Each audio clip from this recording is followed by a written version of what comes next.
కోసల దేశపు యువరాణి మయూరీదేవికి యుక్త వయసు వచ్చింది. కుమార్తెకు వివాహం చేయాలని సంకల్పించారు మహారాజు గారు. కానీ మయూరీదేవి తన తండ్రిని చిత్రమైన కోరిక కోరింది. ఆ రోజు నుండి తాను మౌనవ్రతం చేపడుతున్నానని, తన వ్రతం భంగం చేసిన వ్యక్తినే తాను వివాహం చేసుకోవాలనుకుంటున్నానని చెప్పింది. ఎందరో యువకులు వచ్చి యువరాణి మౌనవ్రతాన్ని భంగపరచాలని ప్రయత్నం చేశారు. వారందరూ ఎంతో అందంగా, వీరత్వంతో గొప్ప శూరులుగా ఉన్నారు. అయినా ఎవ్వరూ ఆమె మౌనవ్రతాన్ని ఛేదించలేకపోయారు. రోజులు గడిచిపోతూ ఉన్నాయి. ఇక తాను తన కుమార్తెకు వివాహం చెయ్యలేనేమోనన్న దిగులు పట్టుకుంది మహారాజుకు.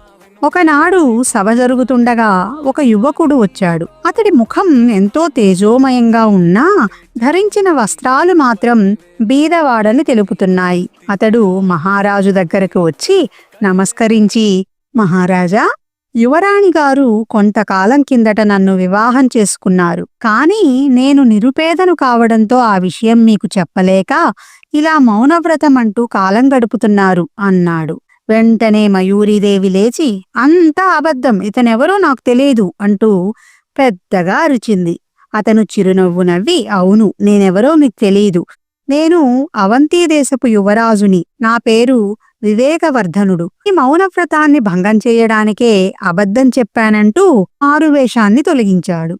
వివేకవర్ధనుడి చతురతకు మెచ్చిన మహారాజు తన కుమార్తెను ఇచ్చి అంగరంగ వైభవంగా వివాహం జరిపించాడు.